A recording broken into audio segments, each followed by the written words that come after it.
of one, it's being recorded for everyone's sake. We're going to ask the members of the public and stuff to stay muted until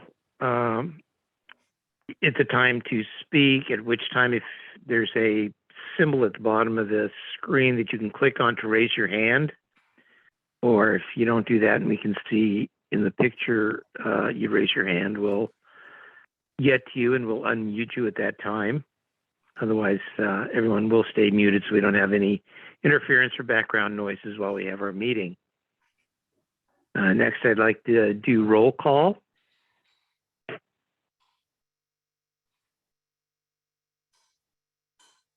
Robin, do you want to do roll call or? Wait, Trish just got muted. Oh. I'm sorry, Larry. I was trying to do roll call. Oh, okay. Okay, so Larry's here. Sue Morgenthaler. Yes. Lynette. Here. Yael. Here. Lindy. Lindy, it just entered. Okay. Robin. Here. Julie. Here. Thank you.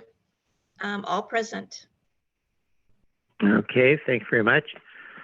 Chairperson announcements. I don't have any announcements for this meeting, but I will open it up to any announcements from committee members.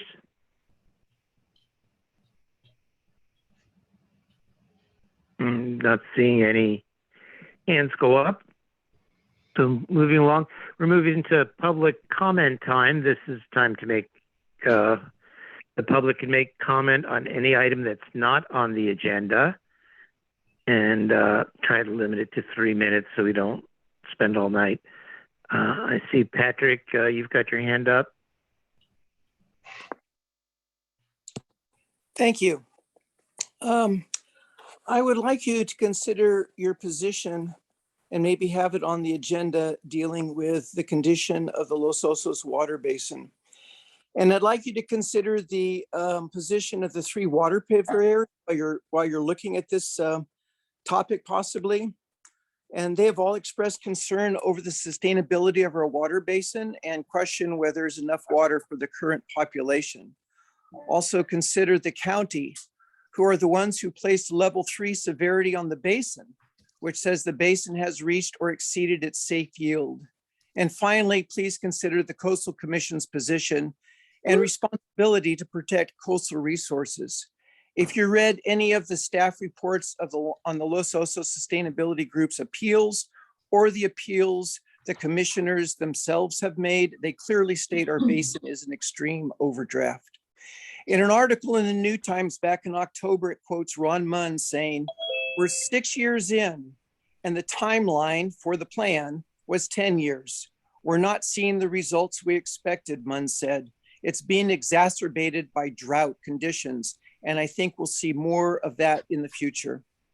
In the Board of Supervisors proclamation of local emergencies due to extreme drought conditions causing peril to the safety of persons and property within the county, it says, "Long-term forecasts indicate no relief from the current drought conditions, and whereas water supplies necessary to provide both domestic and fire protection use are threatened in a number of our communities, and there exists a condition of disaster or extreme peril to the safety of persons and property within the entire County of San Luis Obispo due to the existence of extreme drought conditions, and that these drought conditions are likely to be beyond the control of the service, personnel, and equipment." And again, in that October article on the Los Osos water basin, it again quotes Ron Munn saying, "I've always had a concern about the viability of our groundwater basin long-term," Munn said, whose career in municipal water includes 27 years with the city of San Luis Obispo. "Where will our groundwater basin be in 30 years or more? What is our plan B?" End of quote. We have no plan B, and this should give some guidance in your decision on whether or not to be concerned about our water basin and whether to take action in protecting it. And for those on your committee who oppose taking any action, let me ask why. Do you believe our water basin is not in crisis? Thank you. Okay, thank you very much. Any other comments from members of the public? And if so, raise your hand. I'm not seeing any. Anybody else? Seeing any? Nope. Okay, so moving on to the next item on the agenda, approval of the minutes from our January meeting. Anybody like to make a motion? Yeah, I make a motion. We accept the minutes from the last meeting. Is there a second? I'll second it. Okay, all in favor? Oh, Thank you, Sue. sorry. I'll take that as majority. Oh, I didn't say no. I said, oh, Oh, okay, sorry. that's fine. Okay, next item is on the agenda, including public comment on it, is a minor use permit for the request of a homestay. Do we have those folks here? Yes, I just asked them to unmute themselves. Thank And they you. have. Hi, I'm Adrienne D. Wolf, and that's my husband, Larry Siegel. Yes. And Hi, everyone. we're both having a little bit of lagginess with our internet, so hopefully we stay connected well here in this time of Zoom. And Larry's gonna share some slides if that's okay. We also sent a PDF of this. He can share screen if he wants. Okay, you got that, Larry? Yes. Okay, while he's getting that up, I'll go ahead and start by introducing myself.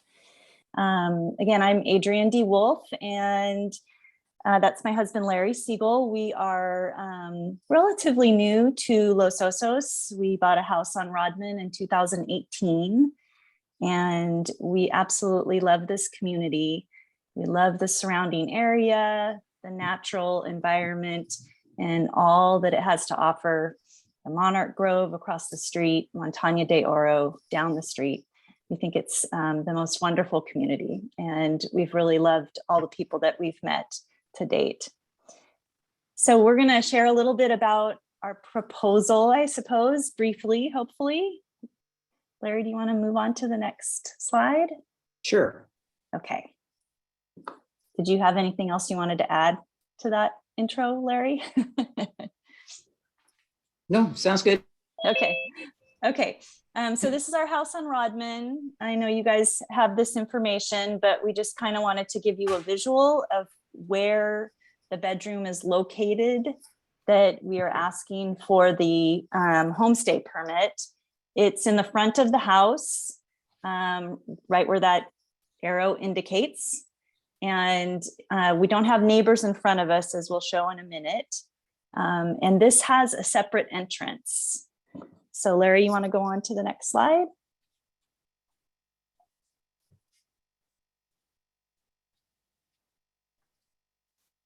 Okay. So we're requesting a minor use permit for the homestay at our single family residence. Again, we're at the corner of Rodman Drive and Techo Valley on the road to Montaña de Oro. And we are not adjacent to the coast. We're on the east side of Techo Valley Road. And this slide shows sort of an aerial of our house with the red roof and where our lot is located. Okay, we can move on unless you want to add anything, Larry. No, I'm good. Okay. So the property has a separate entrance for that front bedroom. It's on the side of the property. There is no expansion or construction proposed or needed. So it is just a homestay permit to use it as is, as a single family residence, and have up to 2 people in that homestay. And the next slide shows the entrance.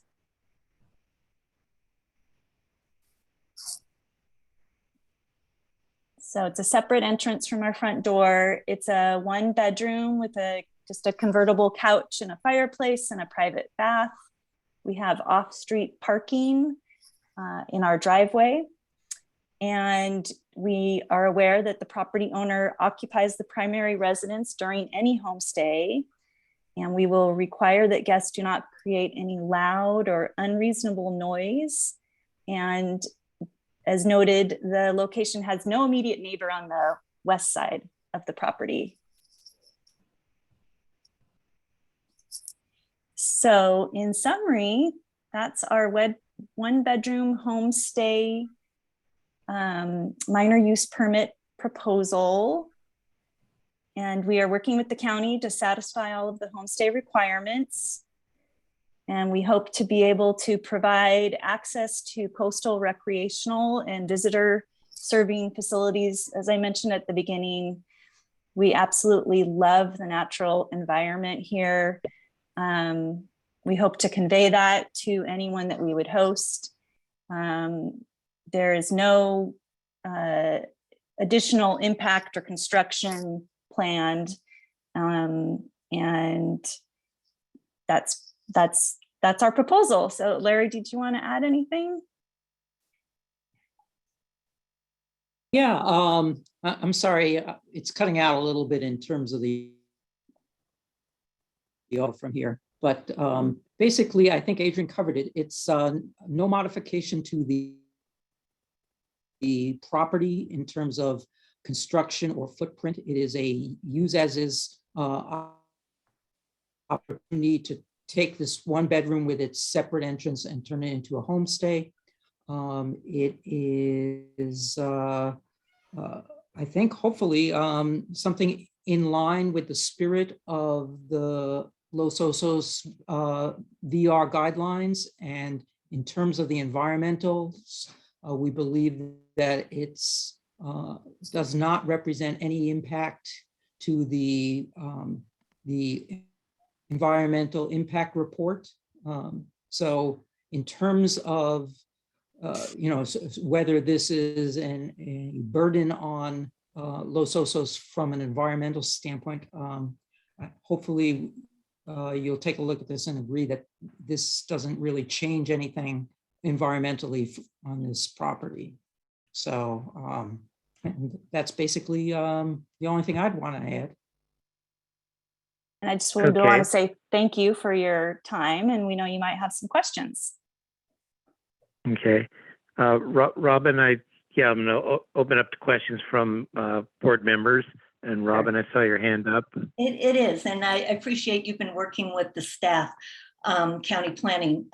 In my conversations, like with Carrie Brown, discussing the difference between homestays and vacation rentals, she used this term commingling.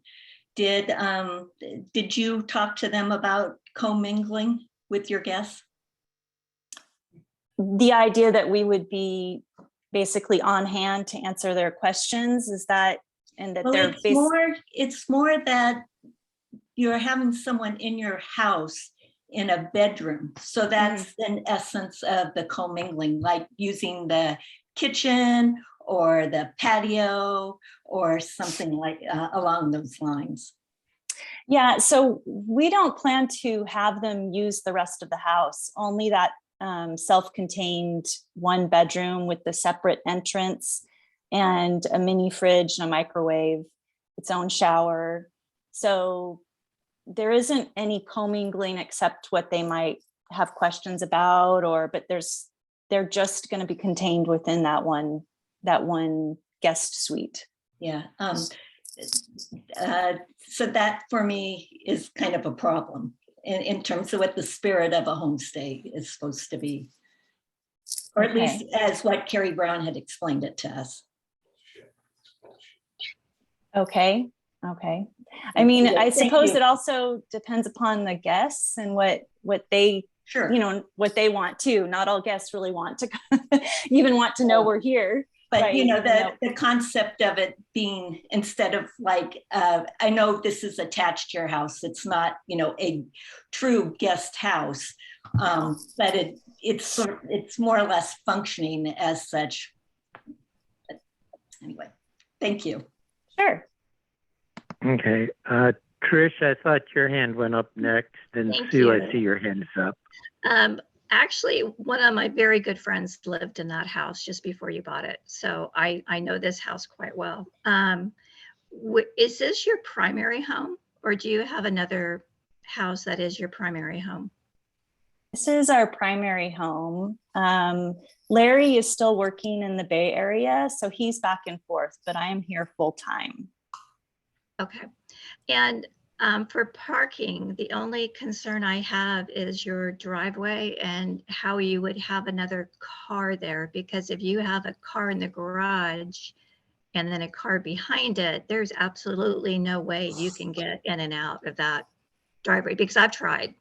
And I don't know how you would do that. So where do you expect the homestay people to park?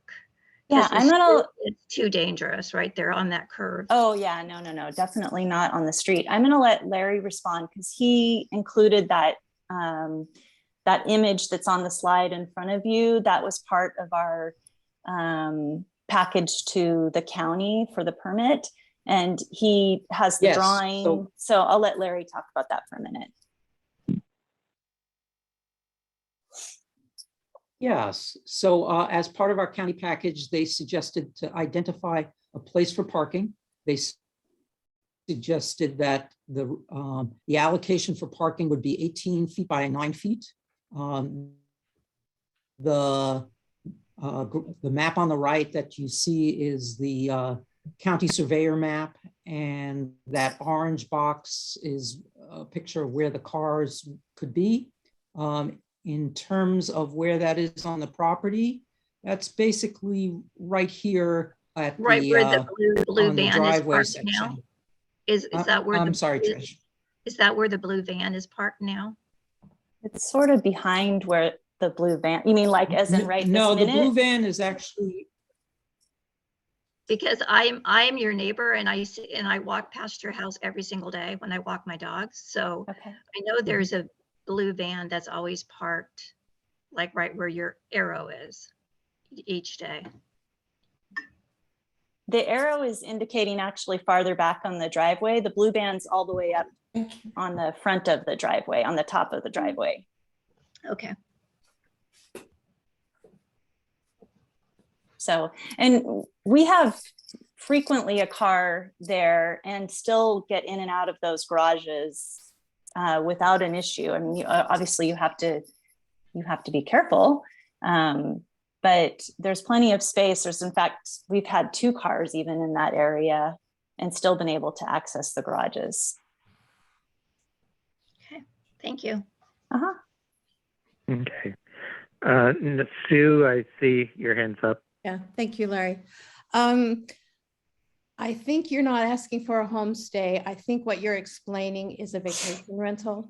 A homestay requires commingling. That's the intent of sharing a bedroom in your home, sharing your bathroom, sharing your entryway, commingling.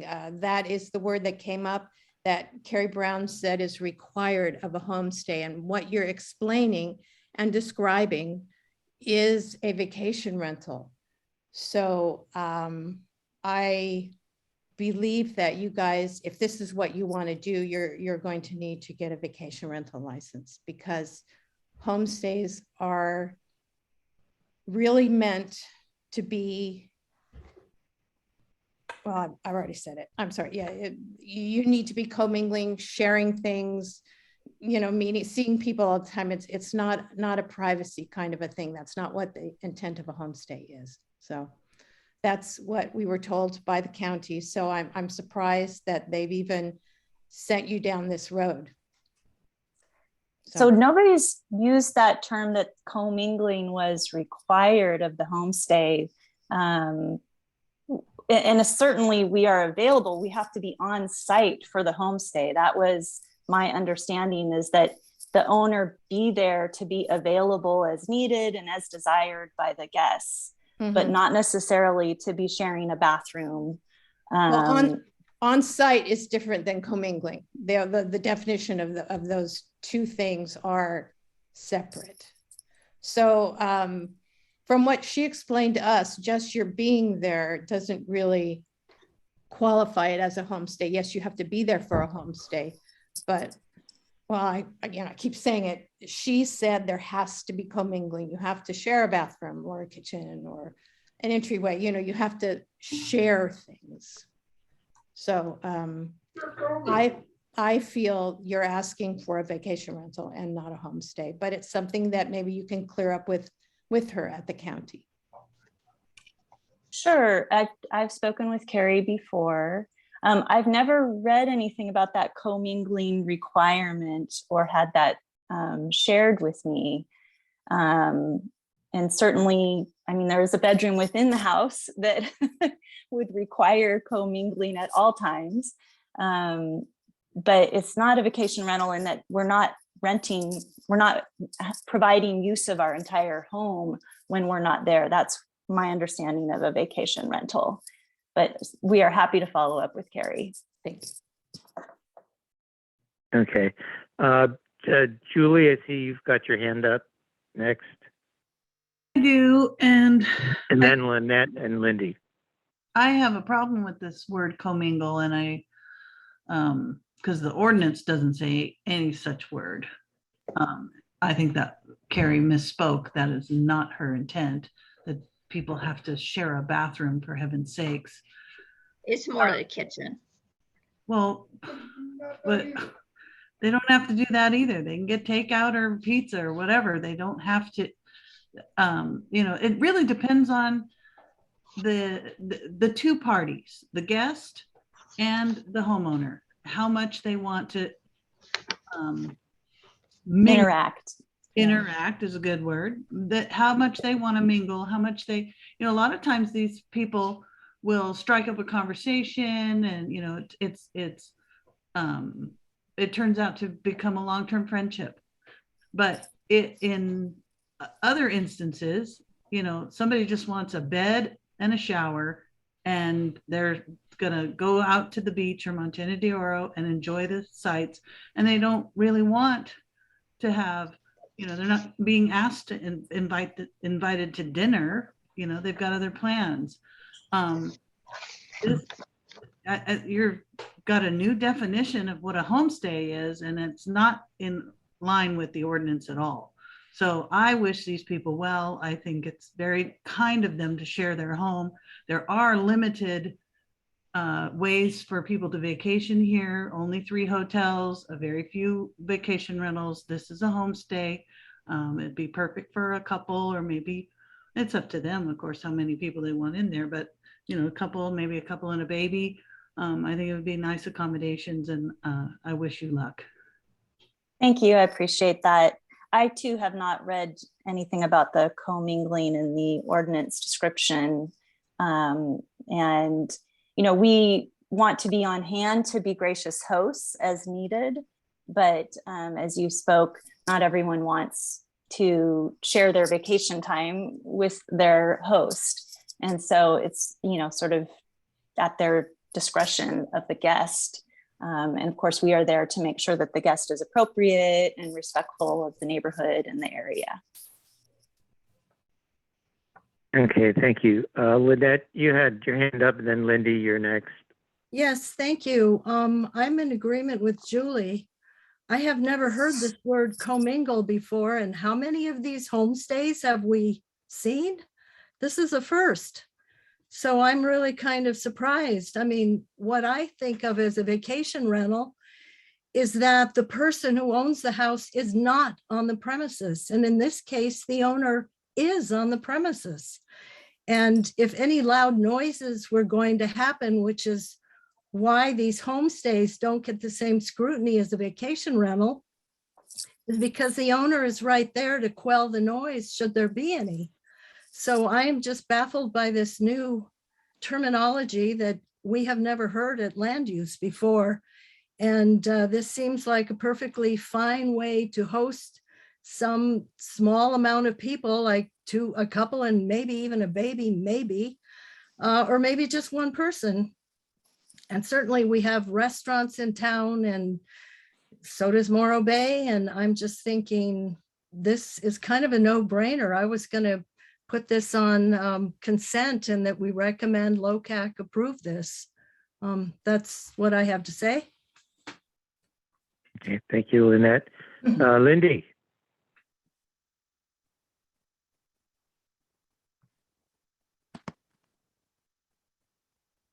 Lindy, are you? I got it. Oh, there you I go. got it. I got it. I feel a bit like Julie and Lynette, because I think that we're supposing that Adrian and Larry had a teenage child that lived there full time. My concern again is the water. I think the location is fine with noise. There's not going to be too many people to upset, but it's always I think everything that we look at forward is how much extra water are we going to see going out of the basin, and that there's not much anybody can do to control someone that's staying in your home and how much water use, except ask them to please respect the amount they use and keep it a minimum and have all the right shower heads and so forth. So and this is the kind of, I like homestays. I think they're a good direction. And I think we just got into a little gray area where, yes, it's not quite attached to the house, but it's also, they will be welcomed by the people, to show how to get in and all that. So I think I am happy. I'm okay with this proposal. It doesn't meet the criteria of a no for me except for the water use, which I assume most people will be pretty good. The landscaping is low, drought tolerant. I think we have to kind of have a little bit of leeway. And like I say, supposing they had a couple of kids, that room would be completely used at all times. So that's my comments. Yeah, and perhaps I can just respond to that just for a second. Sure, go ahead. So Adrian and I have looked at the environmental impact report. We certainly also want to keep this to be a low impact, environmentally friendly property. When we look at the environmental impact report, they talk about different classes of projects, one of them being significant but mitigatable. And then finally, there's a certain class called class 3, which is not significant. And based on my reading of the environmental impact report, the use of this as a homestay property would be probably a class 3 environmental impact. I understand that there's every drop of water is important in the community, but unless there's a zero growth requirement to the community, there has to be some criteria for which to gauge environmental impact. And I think your environmental impact report essentially establishes that criteria. Okay, thank you, Larry. And Robin, I'm sorry. I'd like to add something, but maybe Robin should go next. Okay, thank you. Okay. This is and then we'll give you just to explain. You're the first homestay permit that I've had my experience with land use. That's because normally it's ministerial, but because you're in the coastal appealable zone, county is requiring you to get a minor use permit. So when people say we've never heard of this commingling, it's because it's never come up. And the term, which I think is an awkward term, but it's one that I have heard in some other committee members and members of Locac have heard in the past in conversations with Carrie Brown. So it's nothing we're fabricating or necessarily misunderstanding.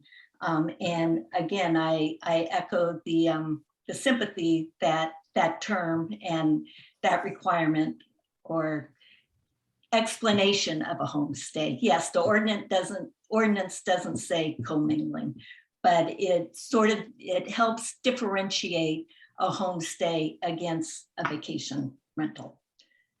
Anyway, just for you guys, Larry and Adrian, you know, after this meeting, you're going to go on to Locac, and we're an advisory board. It's advice, so it's not personal. Honest. Wish you well, and I love Los Osos too. I like to share it with our family when they come to visit, and friends as well. Thank you. Yeah. So I just wanted to clarify that the bedroom actually is part of the house. It does have a separate entrance, but it also has a doorway into our home. So it is part of the original single family residence. It's not a separate unit in some way. It has a shared wall with our other rooms in our home. It just happens to have that external entrance in addition. So I just wanted to clarify that. We've read the homestay regulations extensively as part of our permit package.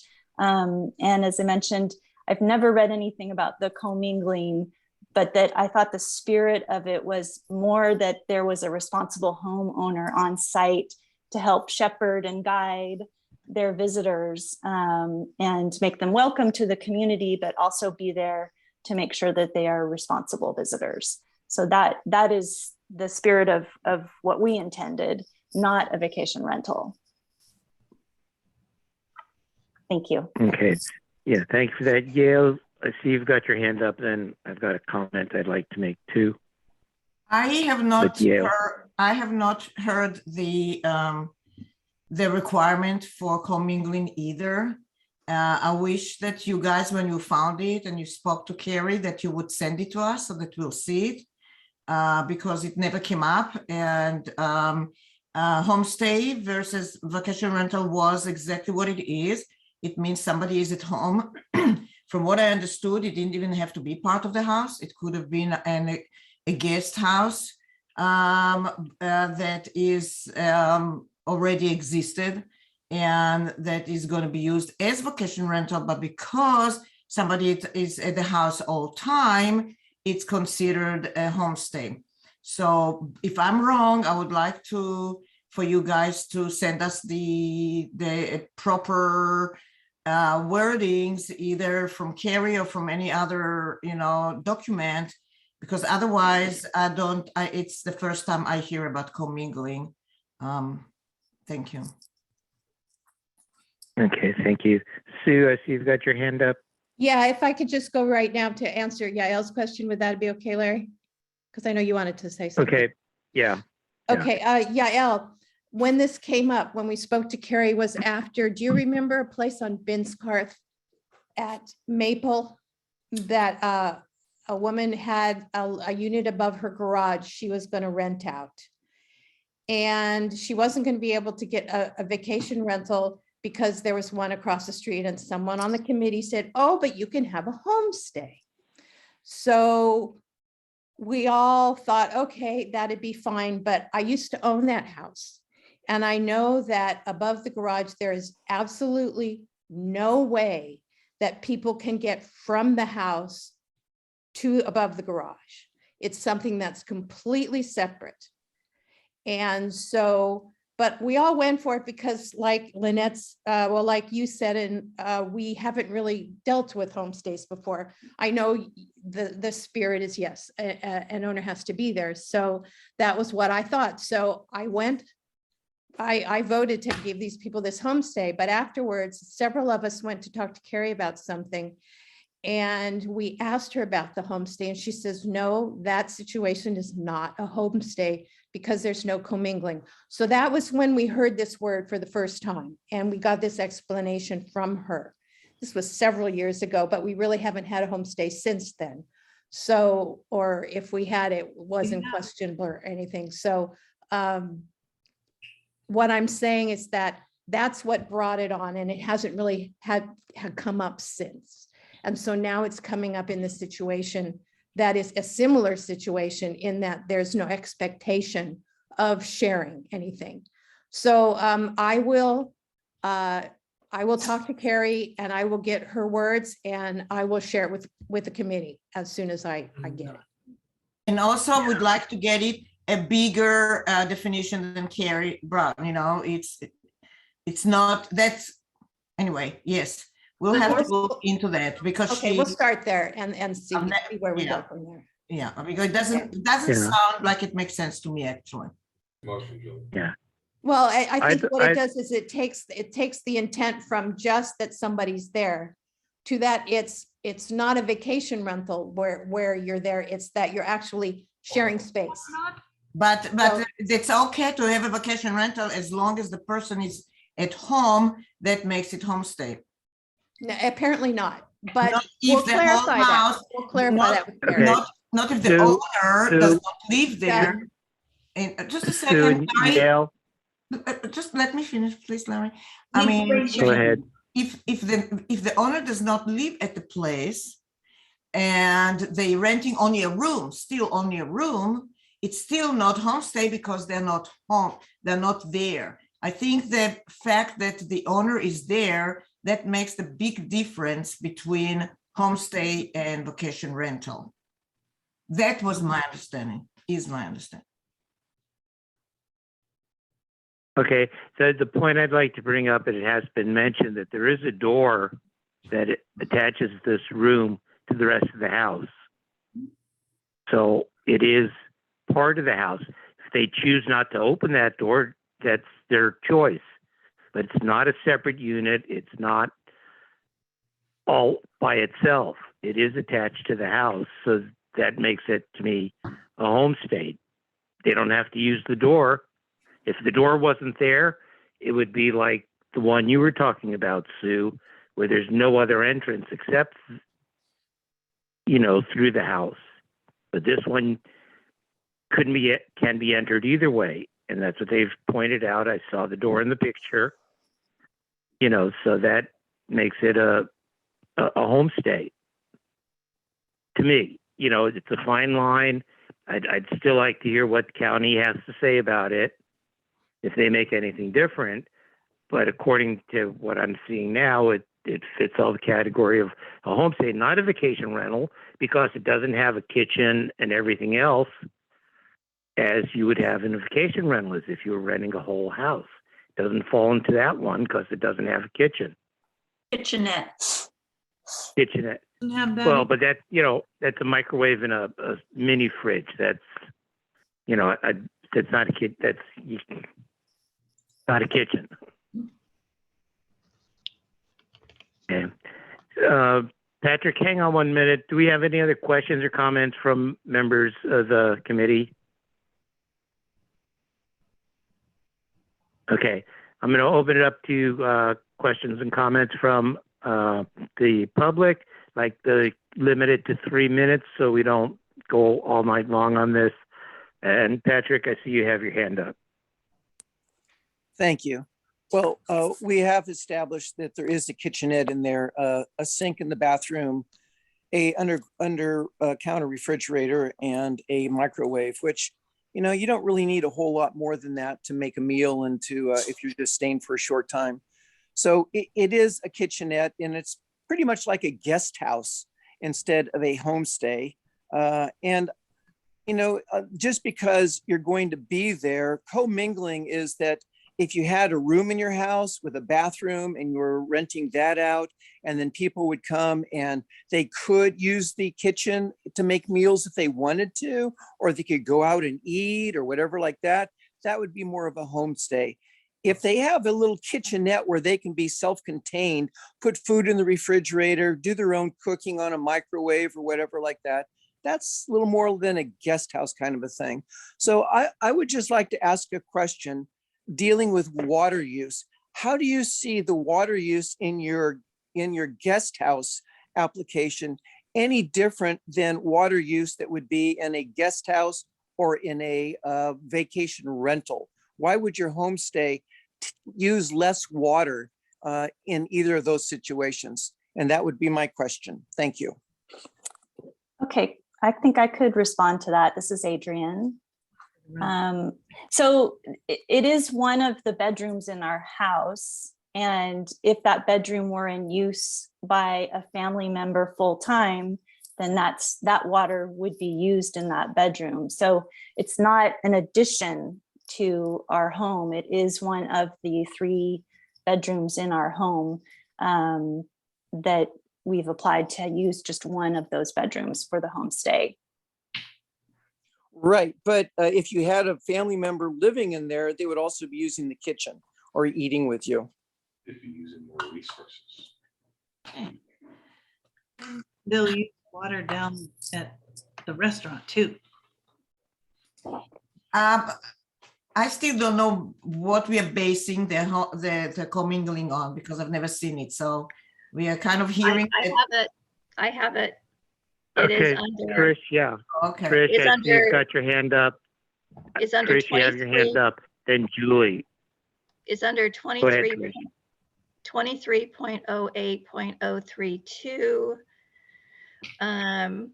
Home is the primary resident, no private entrance, overnight guest limited to 4, limited to owner occupied dwelling unit.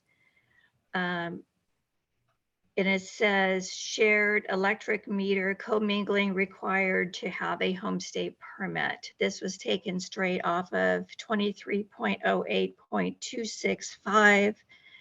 Neighbors notified is required. 2 parking spots max. Parking must be on the property, not on the street. Just here it is. Sorry. That's all I want. That's the county. That's the county. That's the county right here. Okay, thank you. So it isn't a separate meter though. I just want to satisfy Correct. that. Yeah. I mean, it is our same meter that they're using. It's a bedroom in our home. It could be any of the 3 bedrooms in our home. I understand. 1 bedroom in our home. Okay. I see Julie, you've got your hand up. I just was wondering, am I muted? Or No. We hear you. No? Can you hear me complaining? No, but we heard Jeff complaining. You can hear Jeff in the background. That's what I thought. I wondered if we had any more public comment before we had this interjection. So that was just a procedural thing. Was there? Okay, yeah. I don't see any other hands up, so I don't see any other public comment right now. Okay. So I would like to make the motion to send the recommendation to Locac for approval and put it on the consent calendar. I'll second. Can I still make suggestion before we voting? And Lindy Owen has her hand up. Okay. Go ahead, You Lindy. can unmute. I wanted to say, could it be conditioned that the door remain unlocked and access to the house so that maybe when they arrive, they walk through the house, the front door. I mean, we're getting into kind of weird minutia. They're not going to go wash dishes in the bathroom sink. Maybe they should just have a roommate. Then they'll use more water. So that's my comments. Okay. And I want to, The- can I make a comment? yes, Yael, I didn't see a hand up, but go ahead. I think that Adriana and Larry, you should go back and do whatever it needs, the requirement to be for homestay. It's not that different from what you have. And this way you'll satisfy the requirements. If these are the requirements, they're not that different, if you think about it really. So just do it. That's my recommendation. Okay. Julie, I just because we have this question here, well, no, it was actually answered, but never mind. Go ahead. So do we have any other comments and stuff? Because we do have a motion made. It is seconded. Are we going to have a vote on it? All those in favor of the motion, raise your hand.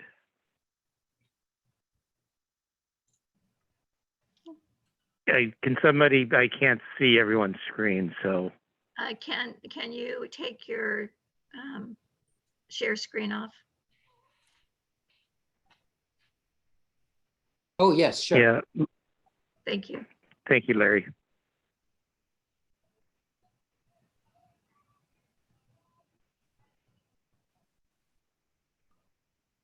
So, I see Julie's got a hand up. Yale, well, with my condition, I wanted to, this condition to them to say that. no, that's not, we've got the motion. Yes or no? Okay, all those opposed to the motion, raise your hand.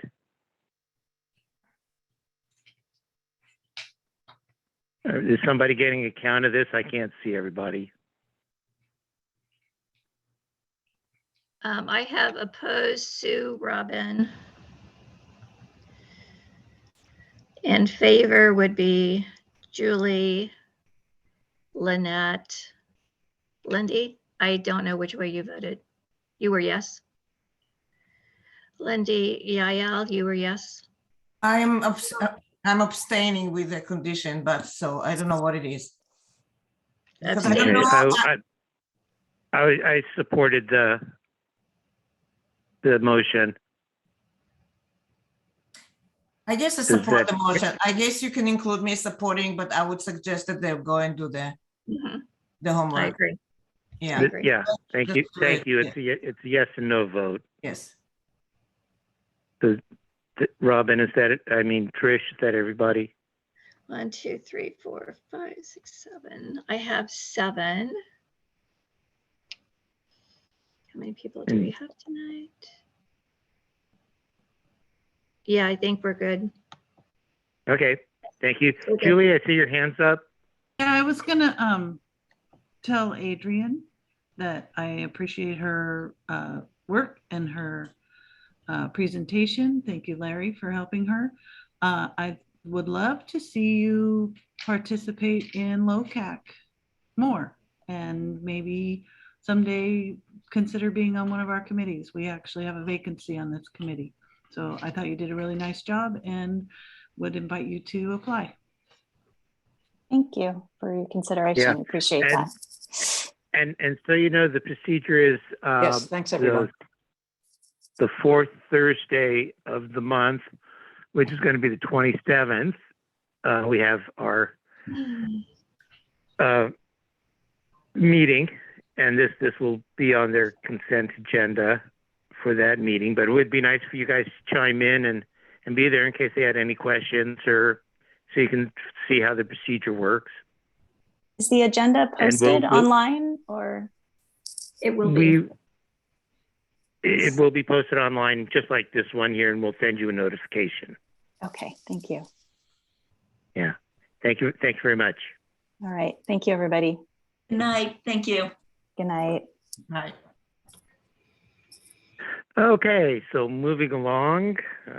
Okay, we've got. You know what? I think I just muted Larry. Sorry, did I? Yes, I did.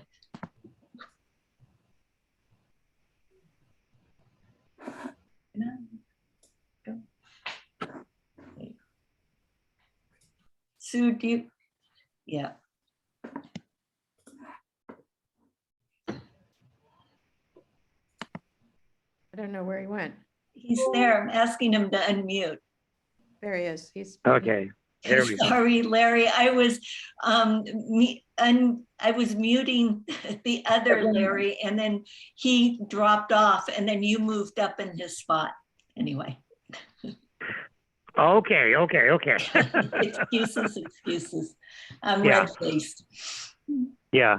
Okay. Moving on to the next item of discussion here is about acquisitioning some property, comes from county property. Are the folks here for that? Yeah.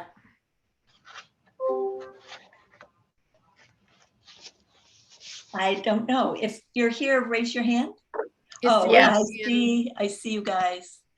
Is her name Adrian also? There we go. Yeah. Hello. Wow, that's I confusing. couldn't get unmuted. Sorry. Hi, we're Randall and Adrian Pasick. We live at 1990 Doris Avenue. And we are interested in taking on the land, the abandoned roadway at right next to us, adjacent to our property. We have some slides for you.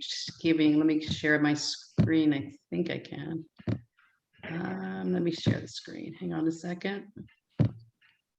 Let's see, there you go.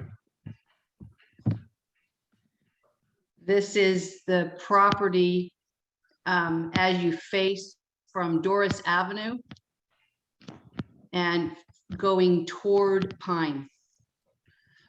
So this is the path that is currently there, which we'd like obviously to keep. So there's a 60-foot area, and 20 feet of it is currently being used as a path. We are interested in taking the other 40 feet. So this is step back. So it's from here, there's a fence post. Here's the marker. From here to here is a 20-foot span. And we are proposing, let me show you this. So here is the Doris Avenue where we were standing, seeing the picture. So if you look this way, this is the current path. There are plantings here, there's a tree and another tree here. We are proposing to take on the 40-foot from here to here. There's a 20-foot and leave the 20-foot path there. And we're going to show you that's where it exists now. This is what it would look like. All self-sustaining, low maintenance, very low, no water plants. We have water tanks on the property that are being reclaimed. They're going to be used for the plantings. So everything is going to not require any water after the first year, very low water the first year just to get the plantings in. And we also propose to do some planting along the side so that and some trees so that this path remains open and accessible as well as aesthetically pleasing. They're currently above here this is where would be this direction into the east. There is already property there and has been already taken by that property owner. Oops, our connection. There's issues. Okay. So we haven't heard. Anyway. It wasn't clear what you said. Can you repeat the last sentence? Sure. The property to the east of us, which would be in this area here, she has already done her portion. And so she has fenced that off. The county is You're coming in broken, if you can hear. Not here, yeah.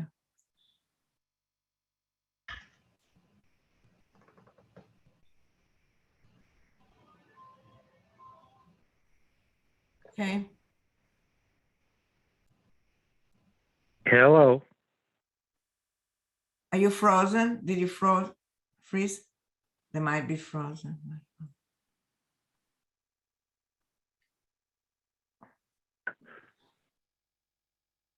Yeah, if you might want to turn off your share screen and stuff, and even maybe your video. You're coming in frozen on us here, and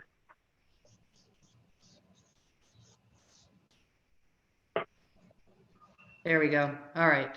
And we're back. Hello. And you're back. So anyway, I don't know how much you heard, but that's where we are with this. Okay. A question I have first. You folks still applied for this several years ago also? We talked about it. We called the county and we've been involved in remodeling our house. And the county is the one that directed us to come to Locac. So we started at the main meeting, went to a different subcommittee. We're told that that was not the subcommittee that we needed to be. So we came to this one, but it's taken us a while. We apologize, but it's taken us a while to get to here. No, okay. I just remember this So it'd be from a familiar, while yes. ago. It's Yeah. been a while. Okay. Okay, I'm going to open this up to questions from board members. And Yael, I see your hands up. Right, you came to the Trees and Landscape Committee, as I recall. Yes. Right. So I have a question. Let's say you don't ask to actually take over the area, but you're working with the parking, with the public,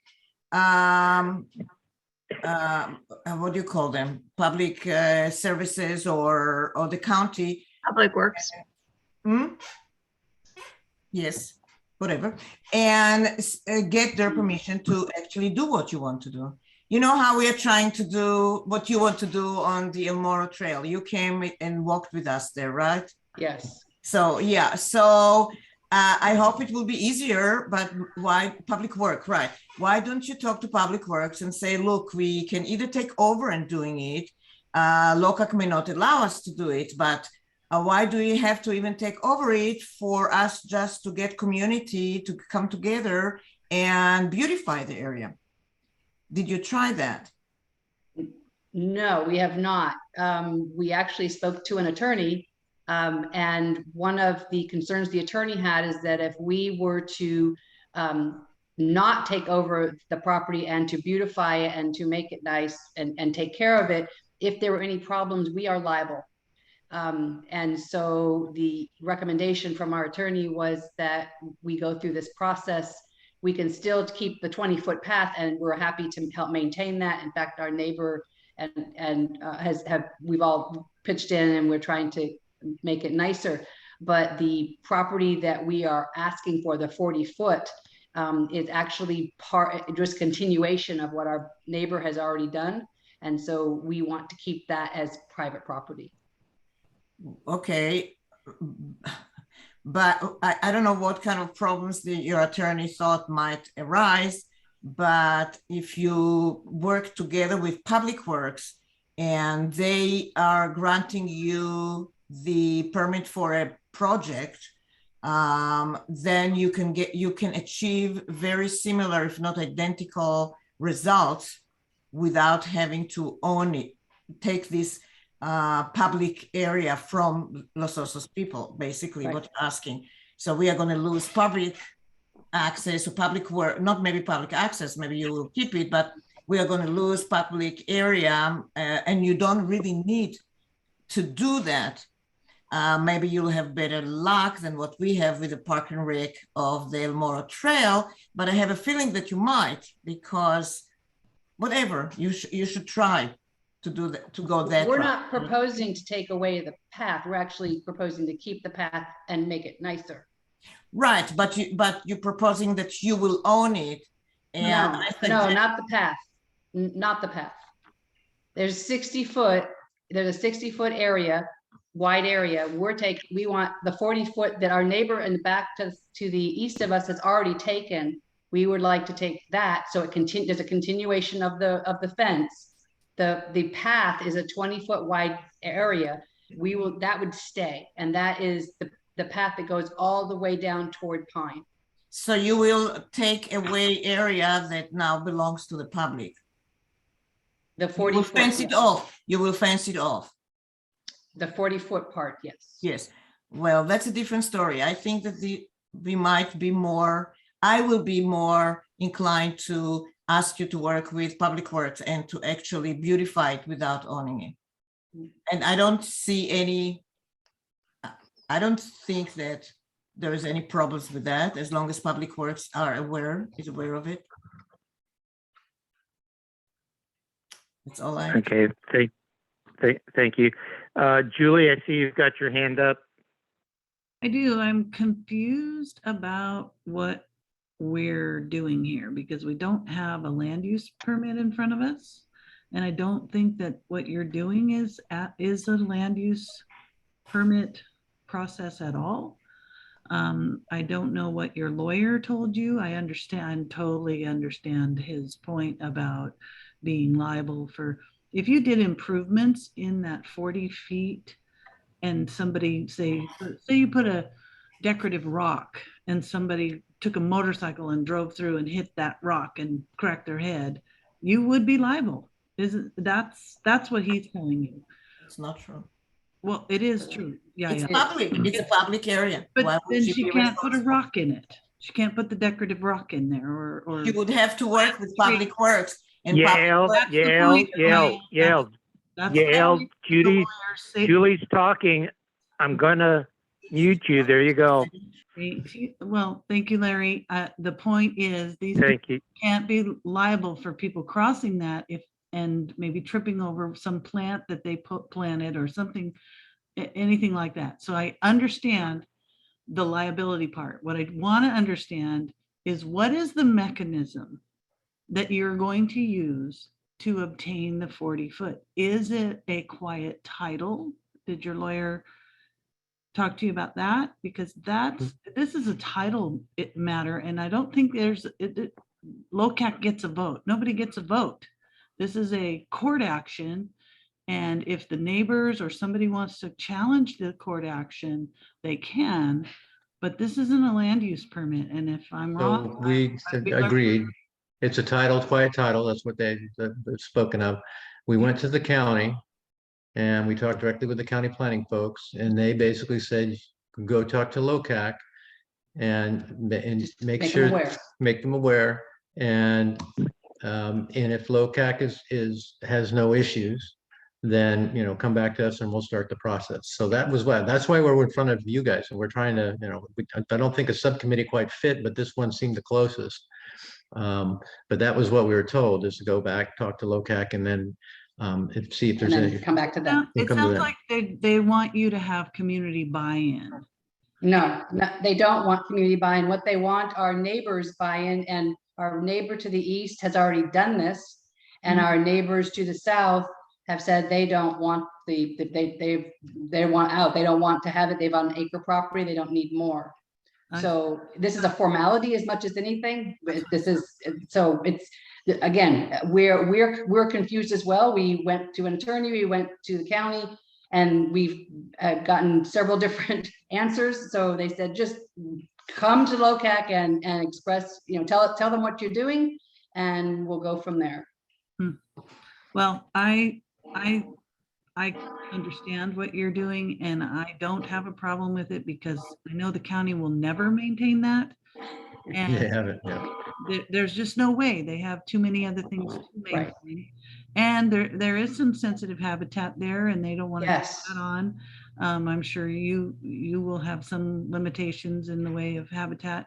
I just want everyone that's paying attention here to understand that this isn't just an up or down vote. This is a complex matter, and ultimately I think it goes before a court for so. Okay, thank you, Julie. Lindy, I see your hand is up, and then Yale, your hand is up. Next. Yeah, I had the chance to go walk it with Adrian, and it is very degraded habitat. It's basically not used by a large group of the public. It's school kids and local walkers and so forth. It does look like it's fairly well used. I guess I had a couple questions. One, I think Locac doesn't have a grip on quiet title process, and I think that's something that we all need to educate ourselves better about. It's happened before in Los Osos, not often, but there's been whole ends of blocks taken over. So I think we should educate ourselves about this. I guess one of my questions was, what type of a fence would you be putting up? It wouldn't be a barrier fence as much, because the wire fence that's on the other side, cyclone fence, that's not very attractive, but it definitely delineates. And then the other neighbor down the way has like a big isn't that like a board fence? It's a privacy fence, yes, and Privacy it's for quite high. Our intent was actually not to do that. It was to put a fairly simple wire fence only so that we could put plants up there, native plants, to create a bird sanctuary, a butterfly sanctuary. So it was more just as a border, so that people who walk their dogs, often around here, people walk their dogs off leash because it's a very quiet area. And the dogs don't come in, and that we can also detract cats from coming into the yard and create basically a sanctuary, a habitat for the wildlife. Would you consider taking less, like 30 feet instead of the 40? I don't know that really helps protect the trail much. Someday, maybe in the next 50 years, we might actually have takeovers of some of these abandoned streets and having, some funding to cover. We've asked the county to help, and they won't lift a finger. They won't even trim the shrubs and overgrown trees and fire habitat. So I don't think the county's on its own going to do much of this, but say someday the community wants to make it a little wider. I personally think the 20 feet is probably adequate for a bicycle and pedestrian, and if people have to use their little carts or whatever, seniors maybe. Right. So I'm pretty good with it, but I do think that we need to understand the quiet title rules, and Julie is probably right that it is a legal matter, not necessarily a land use. So right. I like the idea across the street on the north side. That trail almost comes to a standstill because there's a big oak tree there that the neighbors have kind of sharing that 60-foot easement or roadway with their yard, their property. So, I don't know. I like the idea and the presentation. So that's all. Okay, Yael, then Sue, I see you've got your hand up.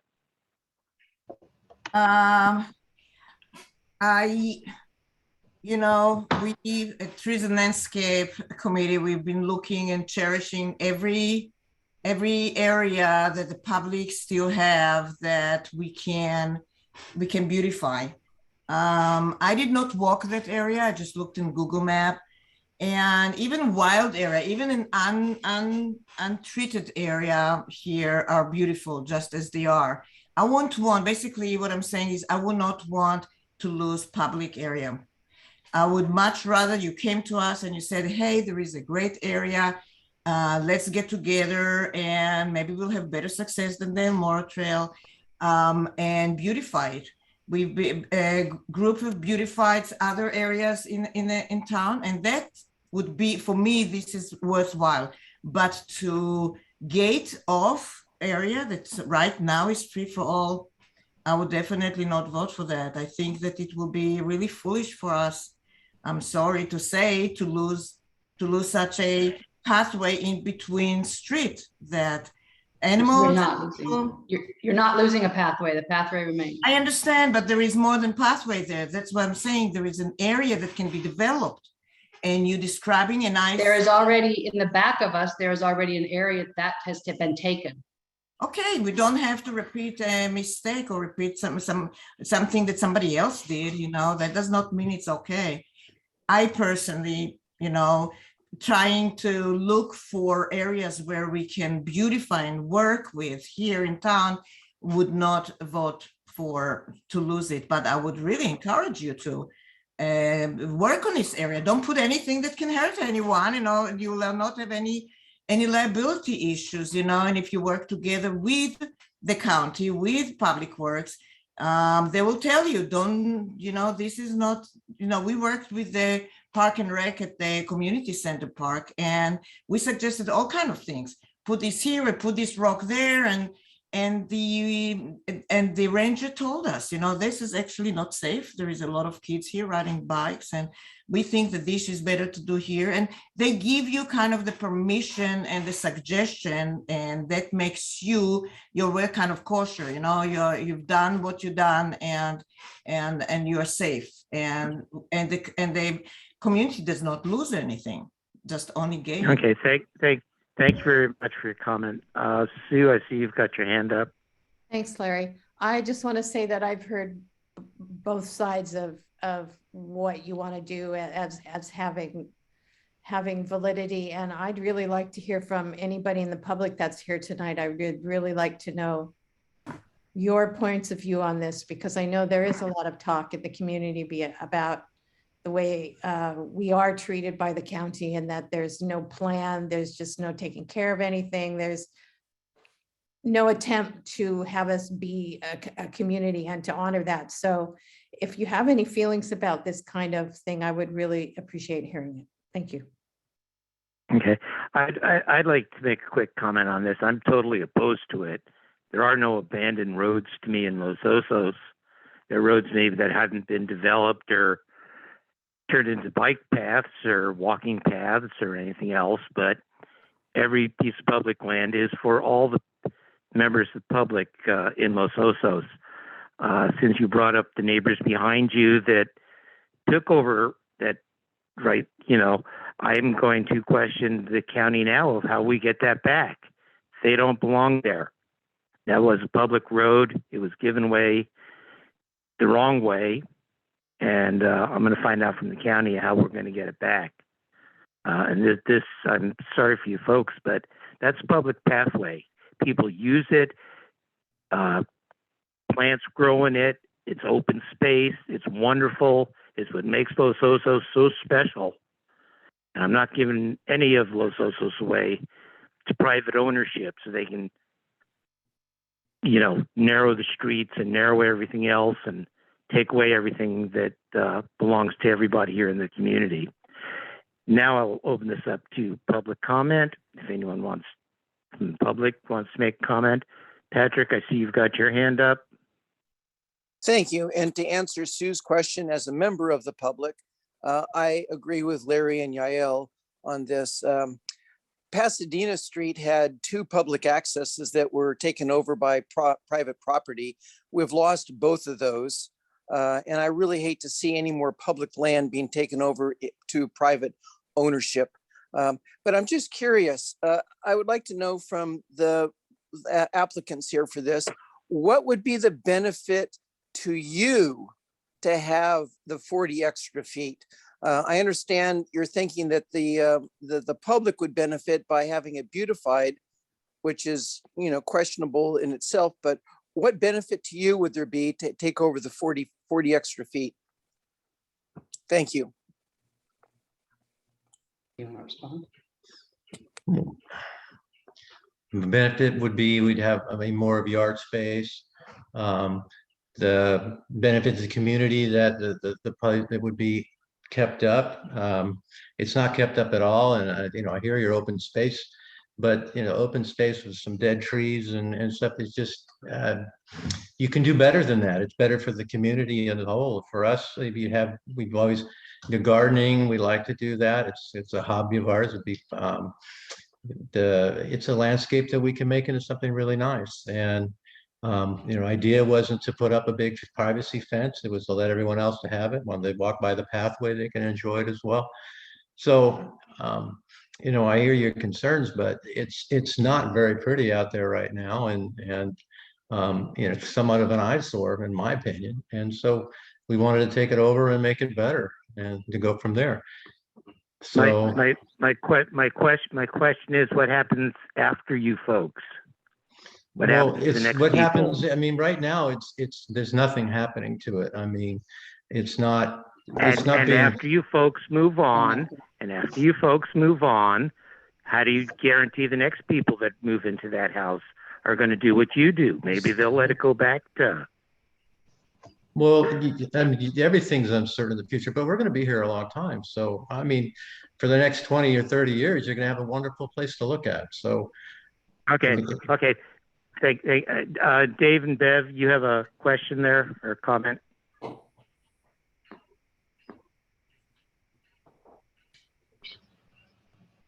I see you're unmuted, guys. Yeah, it's Dave Bowles. Can you hear me now? Yeah. Yeah, I have sort of the same question as Larry has. I look on the map and see that this is an extension of Skyline drive, I guess. And I'm just wondering how much of it has the county already given away? Um, uh, we've heard that the people behind you, so presumably that's the house on what?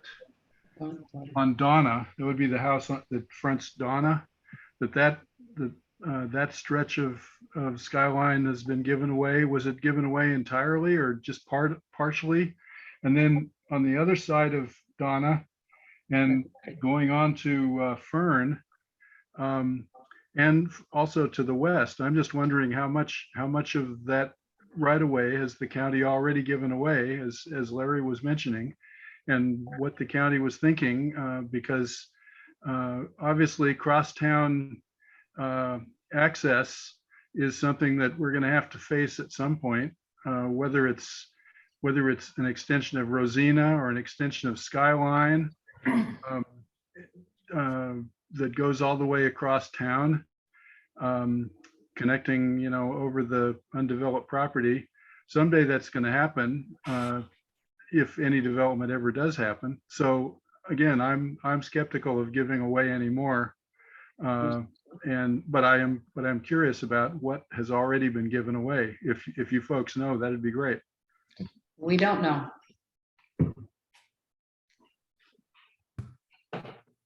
Okay. Any other questions or comments from members of the public?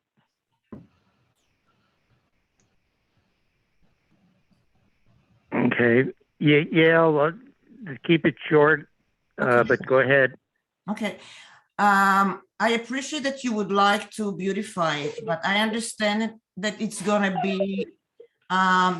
be fenced off, so people will just be able to see it but not enjoy it. It's not the same is if you will enjoy it, you will add it to your yard, it will become part of your house, but people will not be able, that will be trespassing if they want to actually enjoy it. So that's where I'm objecting to this proposal. I mean, I'm all for you beautifying the area because you want everybody, including yourself, to enjoy it. But if you're going to take it away from the public, that's where I don't appreciate it. Thank you. Okay, thank you. I see a Tom C has his hand up. Lindy does too. Should I ask Tom C to unmute? Yes. And then Lindy, I see, has got her hand up too. Hello, I'll keep it brief. I just want to echo everyone else's opinions regarding not giving away county land. And if beautification is such a big issue, there are plenty of local groups who would probably be willing to volunteer and beautify it up a little bit if that's a path you haven't considered yet. Thank you. Thank you, Tom. Lindy.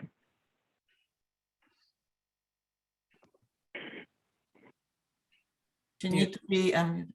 I'm sorry, I have to constantly mute. And then, anyway, I think that the property behind them has already taken 40 feet at least. Is it 40? Mm-hmm. And Yes. put a privacy fence. The damage is done. That is never going to be a wide, welcoming trail of 60 feet. And nobody is really jumping in to do these beautification processes because that isn't a normal place that a lot of people walk currently. In the future, it's a possibility. I also appreciate that they have, how many gallons are your your rain collectors? They're like 5,000.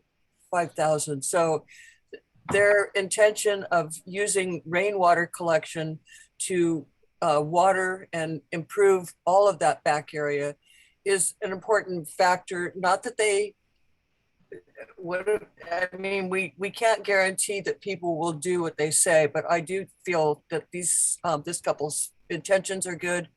I don't know. I just think that we don't know enough about what the legal boundaries are of trying to stop something like this. And I think we need to educate ourselves a little And as I said, that's never going to be a roadway with the current taking that was right behind them. So I just wanted to add that in.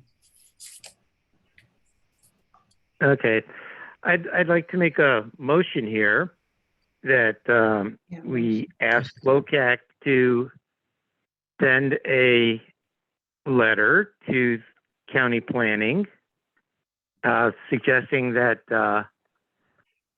no public land in Los Osos be given away to private use. Plain and simple as that, so that they understand that the community here does not concern, or not consider that public land is public land, and we should keep it that way, and that there's no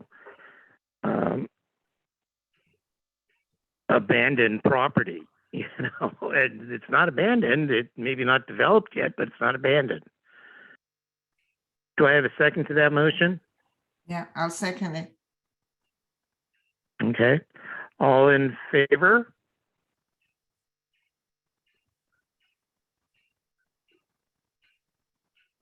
Trish, are you getting a hand count here? Or? No, but I will. Sue. I see me and Robin and you. Yeah. Lynette, which were you? Yes. I'm no. Okay.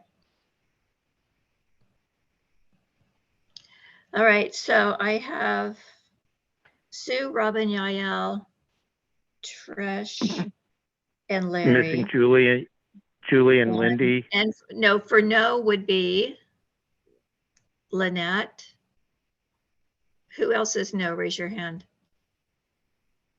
Julie, I thank see you. Julie raised. Yeah. And Lindy, you're the only one I'm not getting. Lindy, are you yes or no? I'm going to abstain because I don't believe that we have enough information to know whether Okay. what it means. So that's a Okay. Thank you. Okay, that takes care of everything on the agenda. One more thing: discussion on developing a strategy regarding new development and concerns regarding water. So, thank you, folks. They're gone now. I don't know what else to do with this, or to say to you. It's going to go to Locac now. You might as well come to that meeting and give your presentation. In the meantime, we will be checking with Public Works and county planning and stuff on policies and procedures for acquiring or not acquiring public land. And that meeting will be January 27th on Zoom at 7 o'clock. I think they already checked out. Yeah. Okay. Yeah, a lot of people that want to beautify the right of way, the public right of way next to their house, do that. I mean, it may not be legal, but it's really nice, and they don't have to take away public land, like along the Elmore Trail. A lot of people beautify the area. It's definitely not. Meeting, Yael, they've left the meeting. I know, and I just wanted people to enlighten because I'm very used to that. I see people doing it, and nobody is punishing them, and it's actually beautiful. It looks beautiful, and nobody take away any land, any public land. Get an encroachment permit before they do it. Okay, Julie, I'm just saying what I'm saying. I'm just saying what I'm saying. Okay. Can we move on, Okay. Larry? Yes. Thank you both. Thank you. So moving on. Discussion on about new development and concerns about water. I know this has come up because we've had some projects come before us. Did anyone want to start? This is just a discussion. Questions came up. I don't know if we got answers to any of these questions, but us as a organization, where do we go from here, or do we go anywhere? We're in part of it because we get the projects passed us from the county. We take a stance from our position as members of the community, representing members of the community. Where do we go from here? Anyone want to say anything or comments? Well, I think, this should just be an open discussion with, committee members. And I think it's really hard to have the hard hammer down on everyone who wants to build if they've been, like, let's say the guest house that we had last month. I mean, he was building the guest house for his daughter. They're going to use the same water. I mean, so I think for me, I really want to know more information. I know we're hearing information and we're getting reports from the basin management. We're getting reports from people about our water. But is there a different way that we can address these issues when they come up? I mean, is there a way to maybe grandfather some of the older ones in that have already paid everything, gotten their permit? I mean, I don't know. I just want to bring it up. And I see that Lynette's hands up. So I would like to hear what she has to say. Well, I see that Ron Munz has left, but we have another representative from Golden State Water here, Mark Zimmer. I would like to hear what the water purveyors say. I'm sorry we lost Ron, but I'd like to hear what Mark Zimmer has to say. Go ahead, Mark. All right. I wasn't really prepared to talk. I was more interested in hearing what, sorry, Mark. Thanks for that. Well, this question is a big question and we don't have all the answers to it. I think that, the county has a significant role in their land use authority as far as their building. And, one of the things that caught my attention is the can and will serve letters.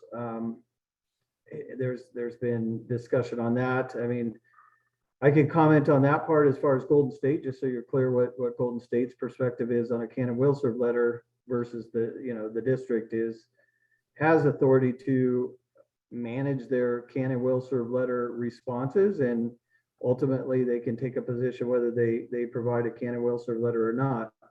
The Golden State can't, because we are a regulated utility and we don't have that authority. If we had that authority, we could supersede the county's land use authority. So therefore, the way that if you were going to manage land use through water or because of lack of water, you would have to have a moratorium that would be supported and initiated by the county and supported by the water purveyors based on it. And so, right now, I think that there's so much information coming in regarding our basin, and there's so much work ahead of us still to really determine that.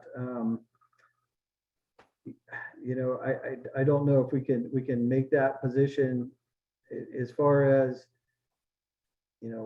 no additional use in the basin. There's property out there, and there's people that have invested in property, and they, just because somebody turns on the tap first doesn't mean the others don't have a right to it either. It's kind of a way I look at it. We need to manage our resources so that the land that has been approved by the county to be developed has that opportunity.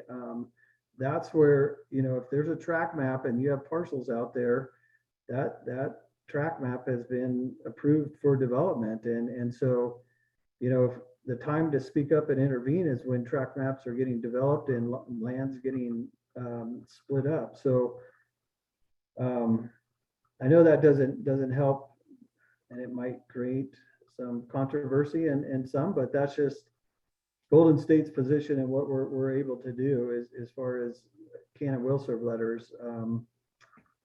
I think from my perspective as manager of Golden State, I want to manage the resources we have, make sure that we have an adequate supply for the community for now and in the future. I mean, that's ultimately what we have to do.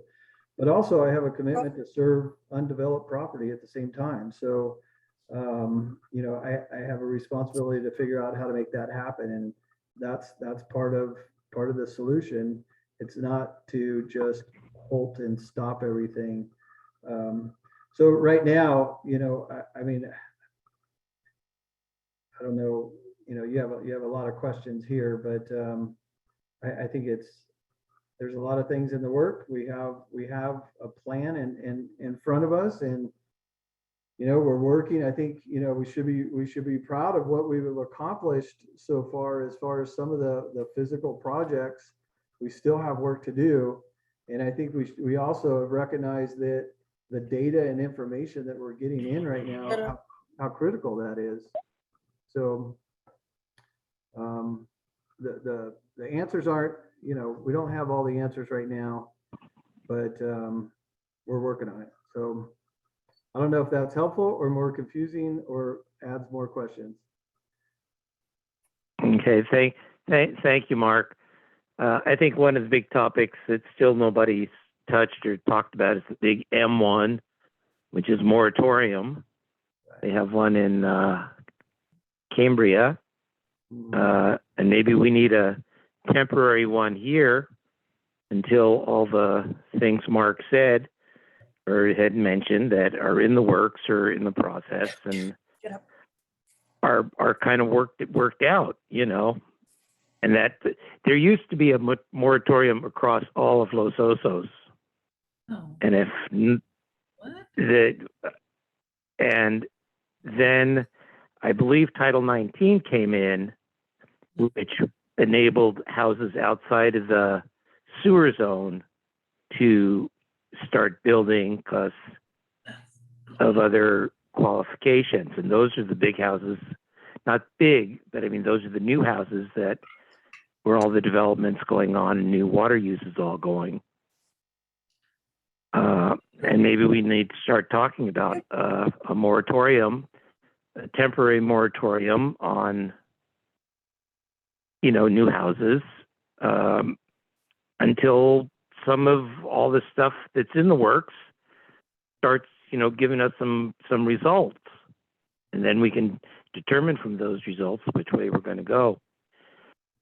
And then Julie, I see your hand is up, so I'll let you talk. You know, if I could just make one more comment on that part of it, you know, the part about, you know, declaring a moratorium at this point would be really discouraging because we do have a plan in front of us. We've spent a lot of resources on that plan and we still have a lot of work ahead of us. So, you know, one of the things we have in that plan is a third program, C well.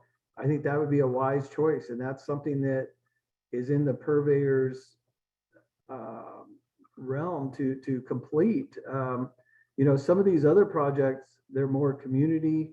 One of the significant things that hasn't happened in the plan is a funding mechanism, a community-wide funding mechanism. And so the Basin Management Committee's staff is working on that right now and trying to come up with, to present something at the next BMC meeting. And so I'm anxious to hear that. And so I would like to focus on what do we need to do to you know, complete the basin management and then confirm the water available. I think if you know, according to the plan, if we complete these projects, there's going to be enough water for existing users and there's going to be enough water for additional use on top of that. And so let's get to that point sooner than later is really the goal. Mark, my question to you then is, you know, here we are at land use. Last meeting, we had people coming up to us, you know, going, we want to build houses. We want to build houses, you know? Yeah. Put yourself in my position, you know? We're here. We love the community. We love the people in the community. I don't want a moratorium here. I want Los Osos to grow responsibly. You know, I want my neighbors to build, but until all these projects come to tuition, what do I tell these folks? Either yes, go ahead and build, or no, hold off until we figure out where the water is. Right, right. Yeah, that's a tough position. And we're stuck in the middle here, and we live here and we love people here. Yeah. We don't like telling the neighbor he can't build his house for his daughter to live in. That's hard. It hurts. Right. I understand. Okay. So who's next with their hand up? I think you were going to call on Julie. Okay, Julie. Thank you, Mark. Thank you, Larry. We hear a lot of rhetoric, whatever it is, for or against, that kind of thing. If it's really about development and you don't want development, some communities have lot retirement programs. All it takes is funding. You start buying the land, or people sell the land to you at a lower price, or lot mergers are encouraged, and then the land is deed restricted and will never be built on.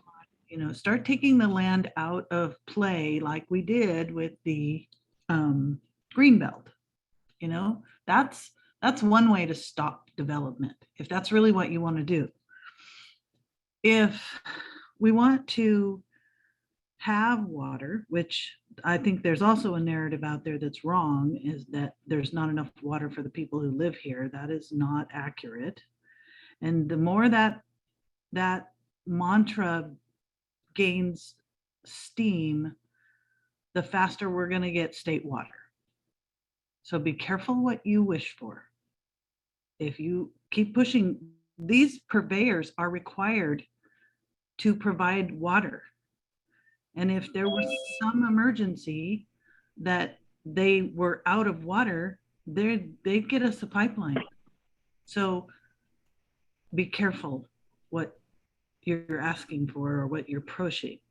We have saved over 800 acre feet per year over the last 25 years.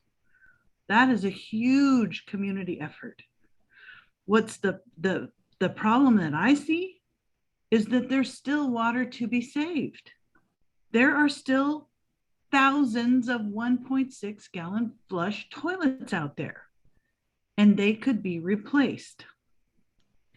The Title 19 update is going through some changes. What if our mantra was a 3-to-1 ratio with the new formula instead of the 2-to-1? So we're asking those nice people that want to build their new house to save even more to offset their use.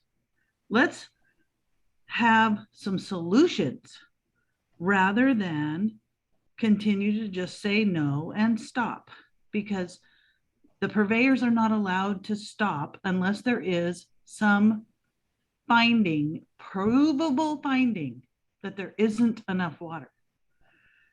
Golden State doesn't have the right to call a moratorium without the Public Utilities Commission, and that is going to be a tricky thing for them to ever get that.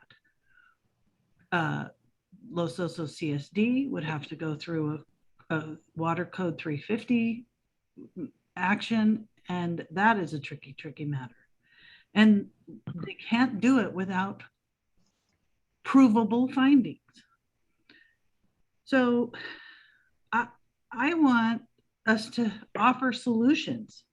I have been harping on the Los Osos CSD for the last 20 years about pumping the Palisades well, which is in the trough. It is the catalyst for seawater intrusion. They're pulling a lot of water from there, that much less than they used to, but they are continuing to use that, and that draws seawater intrusion in. The hydrology from other wells won't do that. So the program seawell that's going to be built here soon. A third program seawell is ideal. You know, these are the solutions. And yes, there's a plan. We all went through it.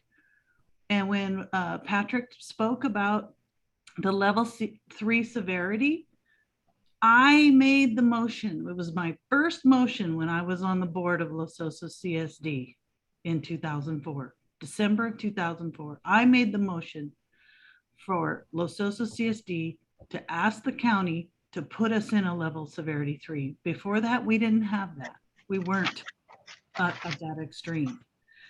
Larry, you do have your facts a little wrong on the moratorium over all of Los Osos. That never was. Only the prohibition zone, and it was a wastewater moratorium. The Title 19 retrofit to build just wasn't in play. People could build without having to retrofit. So that was 2008, and thank goodness they put that in, because a lot of water has been saved by the Title 19 program. And retrofit on sale, also 2008. Every home that sells got new fixtures. That's exactly what I'm talking about. If the 1.6 gallon flushes were replaced, look how many homes have been selling lately. Those 1.6 gallon flushes could be traded out with each sale, and we would be that much further ahead of the game. So I want to hear solutions. I want to hear offers from the community instead of stop, stop, stop, and no, no, no. How do we make it better? And I think we're on a great path. The people in Los Osos are using 65, 70 gallons per day per person, and 40. Julie and Larry, we're supposed to be talking about how we can approach different projects that come to land use. So I had some ideas of that, Trish, okay. And that was the 3-to-1 offset. You know, that's a solution. But the suggestions that are in this attached to this agenda are not how you can approach a project. That's not what I read. So I've gone on quite a bit, but clearly the rest of you have other things to say, and I'd love to hear. Okay, thank you, Julie. Going down the list, Yale, let's make a comment and let's not keep it short, please. I will try. I heard Mark Zimmer's talk, and I would like to hear Ron Moon's also. I didn't feel very encouraged by what Mark said. Mark, you did not say that you know the answer. You did not say that we know how much water we have. You said that there are some projects that are very promising. I don't know what the projects are. I have to admit, I don't attend much of the Basin Management committees recently. So that's why I lack knowledge. Maybe you can fill us in a little bit, because if we hear that we do not have water, and it doesn't matter how much mitigation we are going to use, that's not going to help. I would like to know that, and I do share similar concerns to what Trish said. I do have a feeling that certain permits that have been going on for years, and they are not very large project, not very large homes. We should consider. I mean, I do see the difference between a smaller size home and a larger size home, obviously. But if a total moratorium should be used for a while, even on everything, so let it be. I mean, we do need to come up with additional ways of saving water. For landscape, for instance, utilize only a rain attachment and collecting water. In that way, saving water. I mean, there is other ways, but if we are endangering our future and we expect water purveyors that are making money out of development to actually say no development, I don't think we'll hear it. So we have to be very careful with the information they provide us and be scrutinizing it. Thank you. Okay, thank you, Yale. Patrick, I see you're next up on the list. Again, kind of keep it short. I will keep it short. Thank you. I would just like to say one thing to Mark in his comment about that we do have a plan. And I'd like to make remind everybody of the quote that Ron Munns made, which, Ron, you can correct me if I am wrong here, but I think it went something like, the plan was for a 10-year period and we're already into it for 6 years, basically almost 7, and we haven't seen the results that we were hoping to see. And I think Ron also made the assessment that he's been concerned about the reliability of our water basin and for a long time about the sustainability of it. And that's why we're out looking for outside water. So I think that's something that we need to be considering. And also Julie's statements that she's made. Julie, you have no data to back up anything that you said as far as how much water has been saved or that we have enough water in the basin for the current residents and for future development. You have no data at all to back that up. There's been no studies. So please be a little more careful on what you do say on that. Thank you very much. That's my comment. Thank you, Patrick. Lynette, I see you're next. Yes, thank you. I just wanted to say a giant thank you to Mark Zimmer. I'm sorry I put you on the spot. It's a conversation we've been needing to have in this venue and at Locac. You gave us a really comprehensive, cogent, and understandable message. And I just wanted to say thank you very much for talking to us. I really appreciate it. Yeah, ditto here, Mark, too. I'm familiar with all that. Lindy, I see you've got your hand up. And then Dave and Bev, you're next. Yeah, I always err on the side of caution. I moved here 32 years ago, and I was told the Paso Basin was one of the largest basins in all of California, and it was endless and blah, blah, blah. Well, guess what? Paso is having severe drought issues, and they have people that can't get water now from their wells. And what we're basing our progress on with our basin is on modeling. Now, modeling is wonderful and everything, but there's questions about the modeling. As Julie said, if we take the Palisades well off and stop sucking, so much water out and creating that attraction of seawater, those are the kinds of approaches that I think the basin management is trying to look at. Yet I don't see how you create more water by putting a well on the opposite side of the basin. I've always asked the question, how much water do we have left? And just a guess for the near future. There is no answer to that. So it's a big question, what we really do have to keep drawing from. I would support a temporary moratorium because I don't think that we should be progressing until we have clear data, and we don't have that yet. Another thing of Julie's comment about retrofitting, the county was supposed to spend 2.5 million more of the money they had. That would mean that they could just go in and retrofit. We don't have to trade out housing. We don't have to allow new housing to come in if we can retrofit and save the water.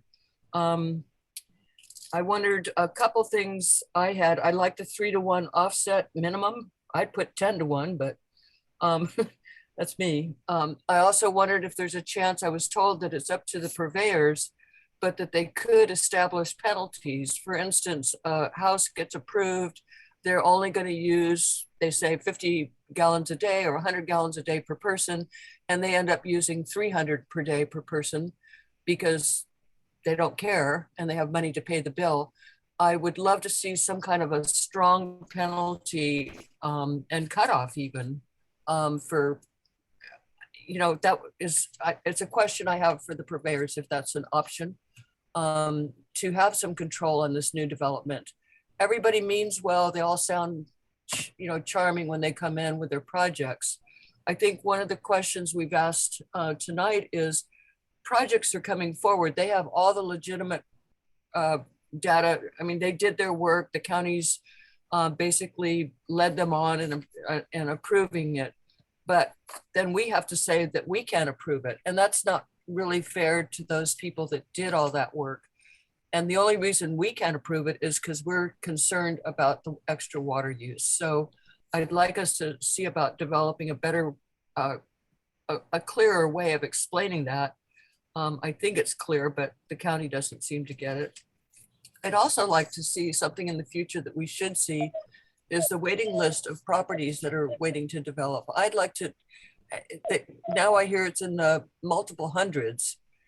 People are buying properties with the idea, and the county is wrongly telling them that in 7 years they should be able to build. I think that we need to kind of get a clue as to what people are expecting when they buy property here. And there's a house going up right now that's got a ministerial permit. We never saw it. It's a new house, I'm pretty sure. All those ministerial applications should come our way too, even if they approve them and they are within the law. If we're going to say that no to all new development that takes water, then ministerial is part of that. So I think that's all I wanted to rant and rave about. So that's it. Thanks. Okay, thank you, Lindy. Dave or Bev and Bev. Hi, can you hear me? It's Dave. Yeah, go ahead, Dave. Okay, I just wanted to say that, I mean, I know part of this discussion is taking place because of last month's painful meeting. And I just like to remind people that not only is the issue of water something that is a reason for having people come to land use and present their projects, but also the idea that there's a local place where the neighbor can come and comment on a project. And doing that, having that be a local thing is also a function of land use.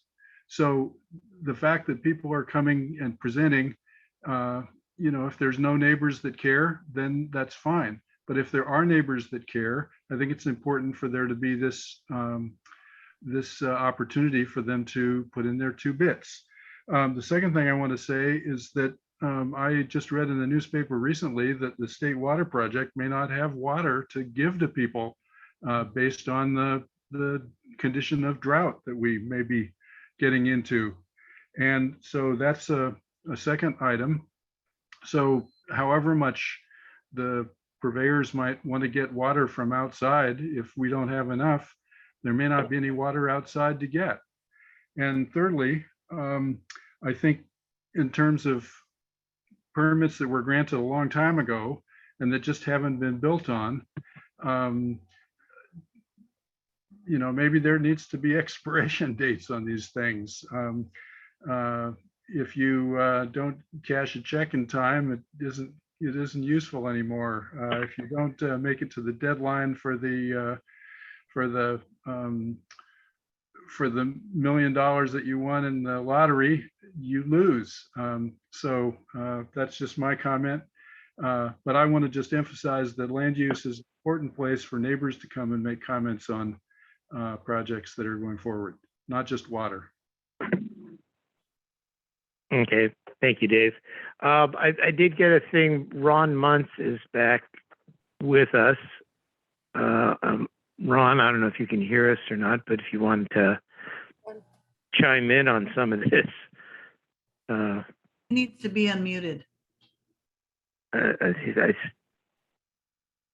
He's unmuted. Can you hear me? Yes. Oh, great. I apologize. I had other commitments tonight, and so I missed a large portion of this conversation. I heard Mark Zimmer's name mentioned. And so I'd just like to reinforce, you know, my conversations with Mark and Golden State Water Company is, you know, we're working diligently to implement the basin plan. Our basin is very, very important. And it's something we have to continue to strive to get into balance, the hydrologic balance of the basin. When I came in, Julie was speaking and she was talking about solutions, and that's where the CSD is at. We're looking for solutions. I know that there's a lot of talk about the guest houses and some of the remodeling and ADUs. There's a lot of talk about the new development. And the purveyors have come out strongly on opposing ADUs at this point in time because we don't know the extent, what that means, how much water use that means.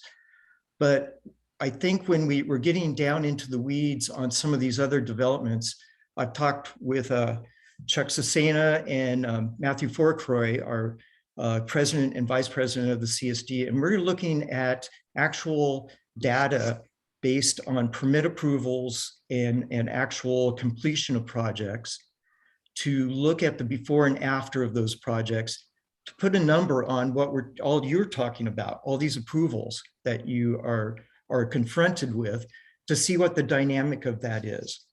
And so what I want to say is, the initial look at what we're looking at water use wise is, I think we've had 8 guest houses completed between 2017 and 2021.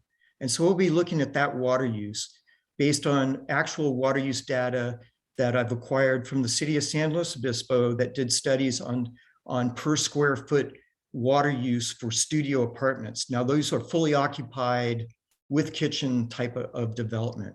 So what I'm trying to say is we're going to look at data so we can put everything into perspective, because if you look at the water use in that same period between 2017 and 2021, production in the CSD area has ranged from 506 acre feet to 570 acre feet. Now, that isn't any new development. That's just existing water use. And I believe that is drought driven or water, climate driven, I should say. And that you're looking at huge fluctuations. And then if we start looking at these like 8 guest houses that have been built, I think you'll be able to see the comparison of what we're talking about. Where we should be looking at, and Locac should be looking at, is the solution. These smaller projects, they do mean a lot in terms of potentially adding to water use. But what I'm seeing in the initial data, some do, some don't. And so we have to be really careful on what we're talking about. I want to raise above the small stuff we're talking about into the bigger picture and really get the community behind solutions here. The basin plan implementation is very important. Looking at supplemental water from outside is extremely important. And we can address the concerns about the state water project and water availability, but we have to look at solutions that are appropriate for our community, make sense from a cost benefit analysis, and where we can support existing development, because without our basin being in balance, that's the key. Any outside water we bring in is only a supplement. It's not the solution. We have to balance the basin. So I want everyone to keep an open mind, look for more information coming out of the CSD, hopefully in March. It may take me a little longer with the other things we have going on. But again, with Rob Miller, our district engineer, we're looking at solutions. So let's keep that in mind. And again, I apologize not being able to be here for the whole conversation. And if any questions, please just get a hold of me at the CSD office. Thank you. Thank you very much, Ron. Very, very helpful, very informative. Any other questions or comments from board members, members of the community? Sue has her hand up. Go ahead. Thanks, Larry. Mark and Ron, thank you very much for being here and for talking. I think it's really good for us to hear that there are plans, that you guys are working on it. You understand the problems, and we appreciate that very much. But I think we all need to remember that this is a work in progress. It's still dry. We still have contamination, and it's going to cost a lot of money. And all of this stuff is still in the talking stage. Yes, some aren't, some is moving ahead. And it's going to be a process. And I feel really strongly that we need to err on the side of caution and just delay decisions, delay building. If you want to call it a moratorium, you can call it a moratorium, but just until we understand what our situation is, where it's going to go, where it's headed, what can be done, who's going to pay for what needs to be done. I mean, there's a lot of steps in this, and I don't feel comfortable giving away water right and left just because we're believing that everything's going to be okay someday. So hopefully it will be, and we appreciate very much all the work that you guys are doing to make it that way. But I think that we can help by encouraging no building right now while this is all taking place. And I really want to be specific, Julie, that we are not, any of us, asking for no development in Los Osos. I don't think any of us is against development in Los Osos. I'd like this community to grow, and I'd like people to take care of their homes and fix them up. And I'd like us to grow and be a vibrant place to live. But until we have water that we know we can count on, I think we should err on the side of caution. So that's how I feel. And again, Ron and Mark, thank you very much for being here. Thank you, Sue. Any other comments or questions or anything? Board members, public? Oh, gosh. Yeah, Ale, I see you've got your hand up. Yeah. And then Lindy again. Yeah, just briefly, we know that we have to coordinate eventually with the county. So I think that we should keep continuing these discussions. I think this is not just a beginning. I think we need to hear more from the public, more from the purveyors, more from sustainability. We have to get as much data, but eventually we have to somehow be on the same page, at least, or closer page with the county, because otherwise they keep charging for permits. They keep putting people through the process, which is very expensive, bringing their hopes high of people that then coming to us, and then we have to be the bad news guys, and that's really, it's not okay. So not that we are going to be determining, they're going to eventually be determining, but I think that it's going to be good for everyone to be on the same page, and somehow we'll reach a point where we have to pursue the county to work with us on the same page. Okay, thank you, Yale. Yeah, I think communication is really important between us and the county and the water purveyors. The more we are communicating, the more we know, and they know, like the county knows, that the position we're in, then I think something might come of it. Lindy, I see your hand is up. Yeah, Ron brought up an interesting point, and I think it is kind of large in the overall picture of our basin, is the fact that people have used more water because of the drought, which means that we're using a lot more outdoors to keep habitat going in our plants. Again, that's an issue that the recycled water is still not completely implemented. It's not at all implemented for all of the ag users. That was supposed to be, even if there was blending, but I would feel better as a solution spending money to put in combo, use of this recycled water, so that the farmers are only taking out half of the water or something. I don't know if Ron wants to talk about that. And then the other issue that I still think that we haven't had a conversation about is, who would we like to see as a priority? Do we want multiple family housing instead of all the mansions? I mean, is there some way that we can share the housing needs without pretty much giving it to the guy who has the most money? Thanks. Okay. I think we've probably spent enough time talking on this tonight. And I don't know if anyone wants to wrap this up or not. I would like to see this conversation continue as we get more information and more comes about. Anyone? Trish, Robin? Nope. Okay, well then why don't we call this a wrap and continue it on our meeting next month? Maybe we'll have some new information. Ron or might have some updates. And we'll go from there. Then call the meeting adjourned. Right. Thank Good night, you. everyone. Bye. Bye. Bye, everybody. Thank Bye. you, Ron and Mark.